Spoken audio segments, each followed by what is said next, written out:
In all sports, but especially cycling, we love passion, heart, and emotion.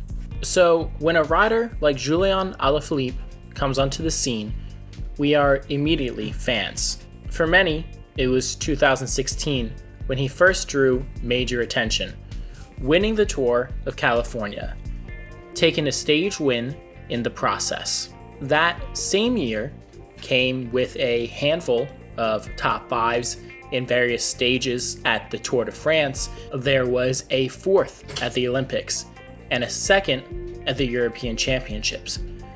Above all else was his panache and the air that he would be something special, which he would prove beyond all doubt in 2019.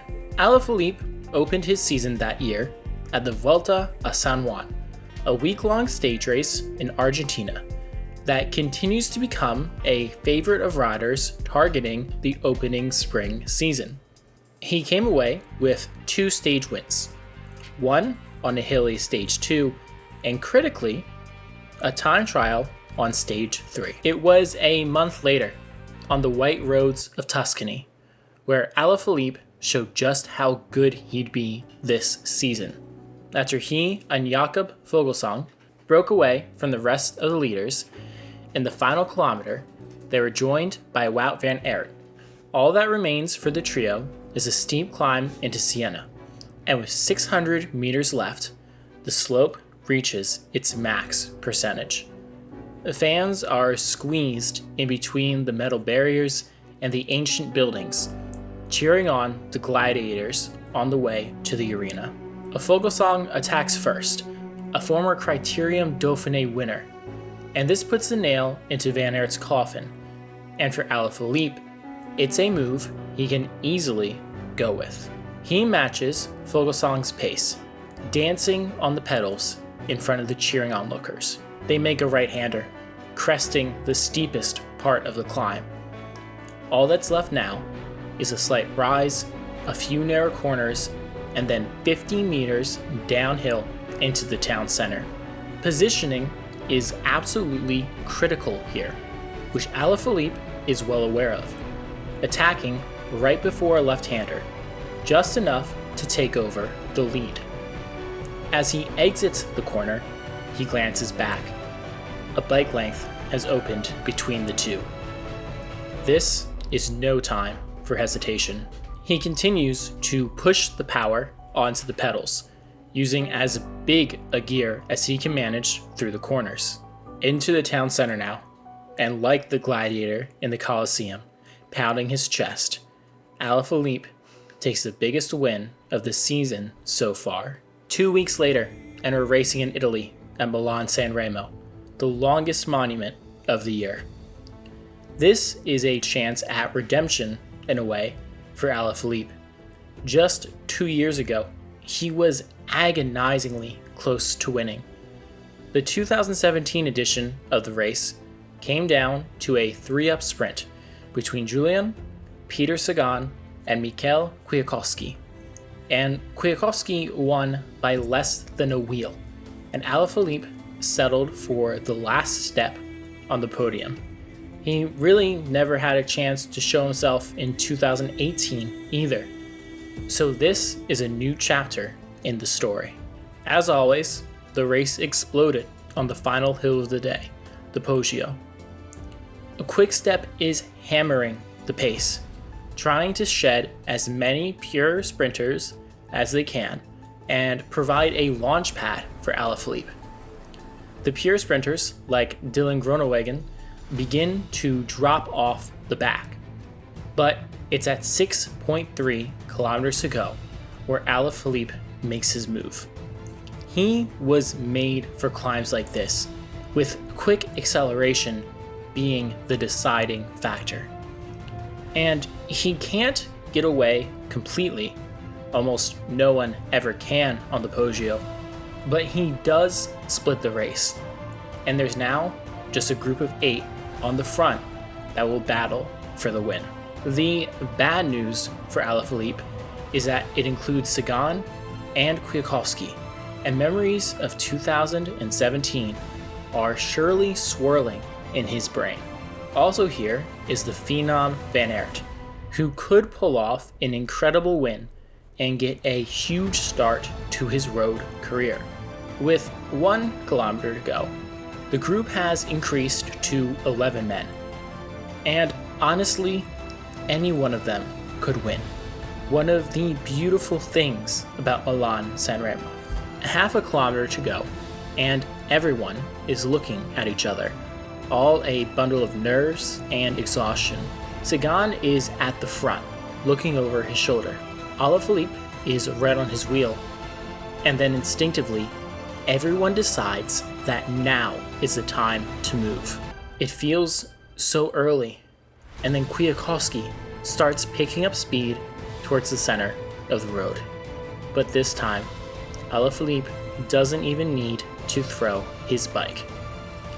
He can cross the line, arms aloft, the fastest man of the day, a well-deserved monument win added to his resume, and the dream season can continue on. The season has moved on to the Ardennes Classics. We've already seen one this week, Amstel Gold, where Mathieu van der Poel pulled off one of the greatest victories of all time, and Alaphilippe took home 4th. Today, we're at the midweek Flèche Wallonne, with its famous finish on the Mur de Huy, where Anna van der Breggen would win a record 7 times in a row. Alaphilippe is also not a stranger to the Mur, winning last year and trying to go back to back. As they enter 1 kilometer to go, on the final ascent of the Mur, he's right at the pointy end of the field, an ideal position to respond to any moves and remain in control of the race. For the first half of the climb, it's the Lotto team, and then Kwiatkowski that keeps the pace moving. No one is on the red line yet, but neither is anyone taking a breath. It's Fuglsang who makes the first real attack, right after the famous chicane. Kwiatkowski follows, and on his wheel is Alaphilippe. This happens so often in our sport, the same protagonists appearing and battling over and over. Kwiatkowski can't keep the pace up, so it's up to Alaphilippe to go around him and continue chasing after Fuglsang's rear wheel. With 250 meters left, he's just about there. And then Fuglsang pushes the pace again, an attack to shed Alaphilippe, and one that's just as psychological as physical. You thought you had me? Not a chance. Alaphilippe can match it though, hitting the final bend of the Mur, glued to Fuglsang's wheel. He keeps pushing, Alaphilippe keeps fighting, and the two are essentially going blow for blow, a knockdown battle taking place in the closing meters. It's time for Alaphilippe to go for the kill.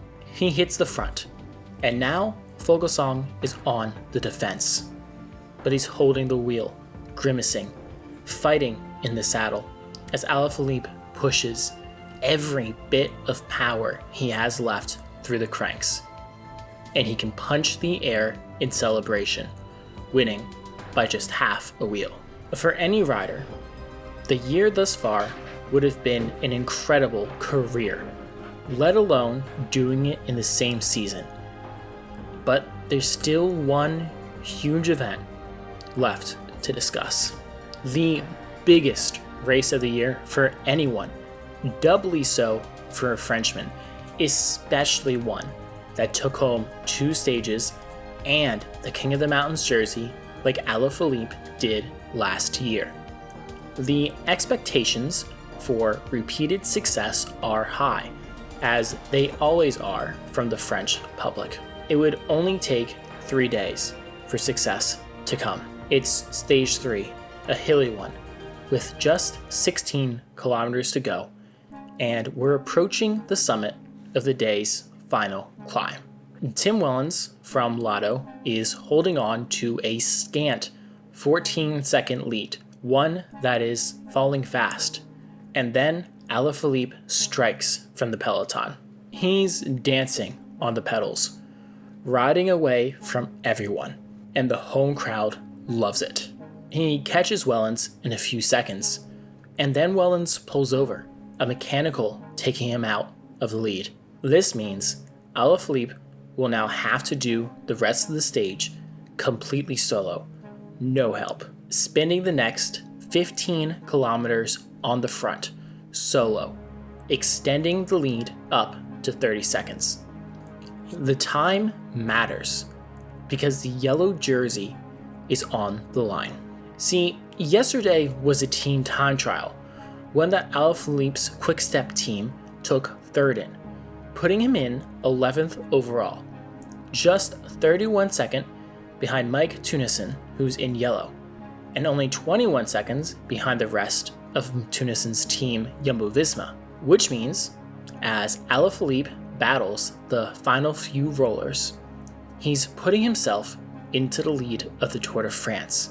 And after he wins the stage, he will indeed start stage 4 in the yellow jersey, with a 20-second lead over Wout van Aert. Stage 8, a mountainous day through the Pyrenees. 12 kilometers left to go, and we're on the final climb of the day. Alaphilippe is just 6 seconds behind the lead in the overall standings.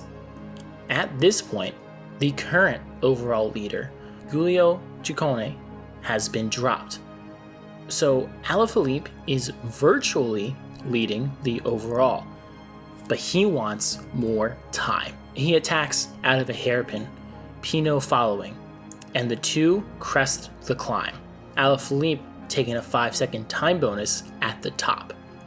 The two Frenchmen, even working together, aren't able to bridge all the way to the stage winner, Thomas de Gendt, but they do gain 15 seconds on the rest of the overall leaders.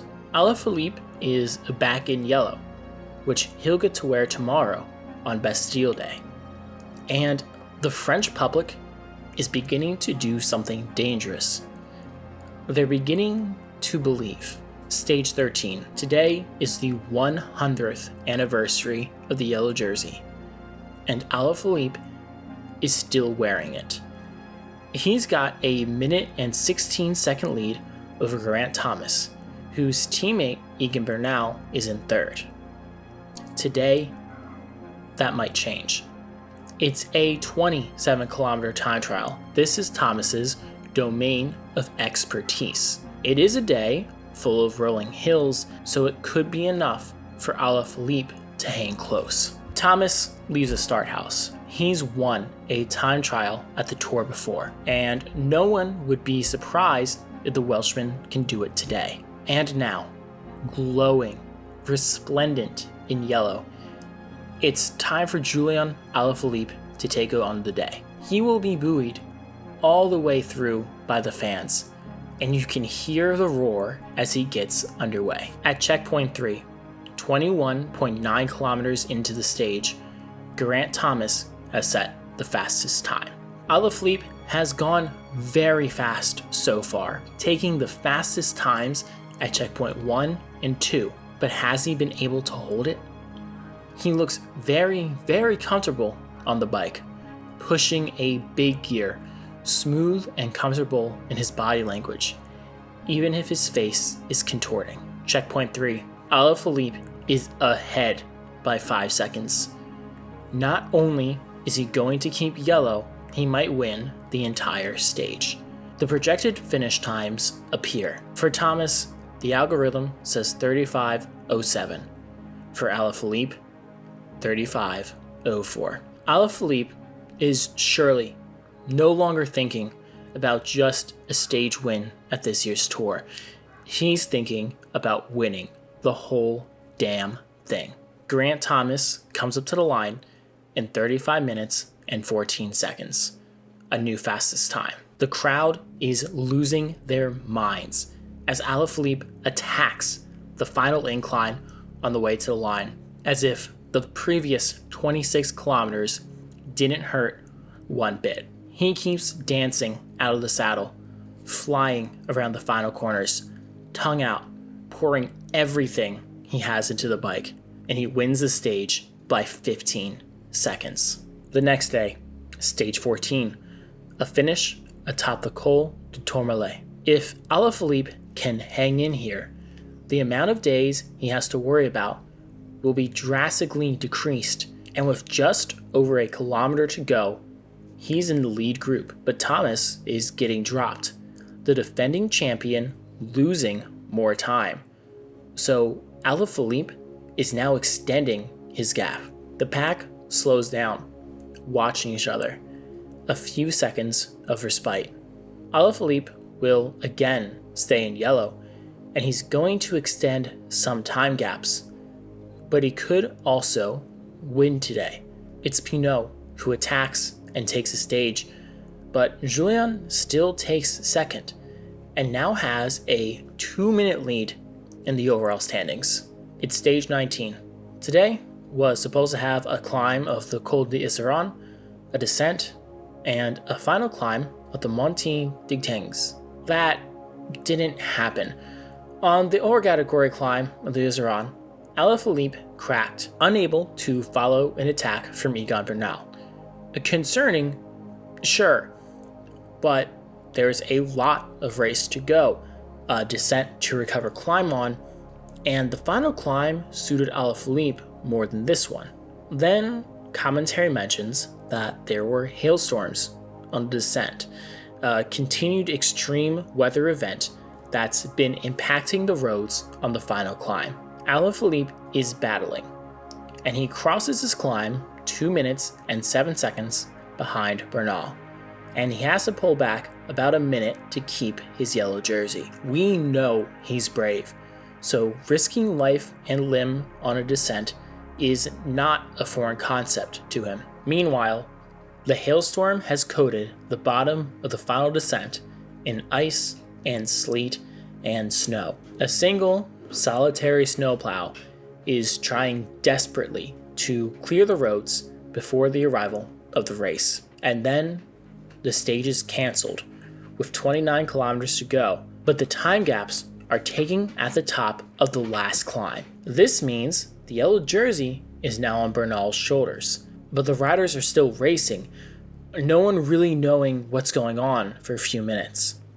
This is still, in our view, a very bad decision by the organizers. Obviously not the cancellation of the stage, but taking the time on the top of the climb, rather than based on the exact moment the stage was canceled, when the race was still happening and was unaffected. If the decision was made earlier in the day to finish on top of the Iseran, everyone would have raced much differently. And maybe, just maybe, Alaphilippe could have held on to yellow for another day. Either way, the next day, incredibly shortened with just a single mountain descent, he lost another 3 minutes of time, ending up in 5th overall in Paris. An incredible result still, and a generational run of form that year had come to an end. Alaphilippe would go on to win 2 world championships, 2 more editions of Flèche Wallonne, and more stages at the Tour. A devastating crash in 2022 was a setback, but a stage win at the 2024 Giro shows he has returned to a high level, even with internal strife between him and the leadership of the Quick-Step team. And Alaphilippe is truly a talent, a remnant of a bygone era of romance and emotion, and the peloton is always better with him in it.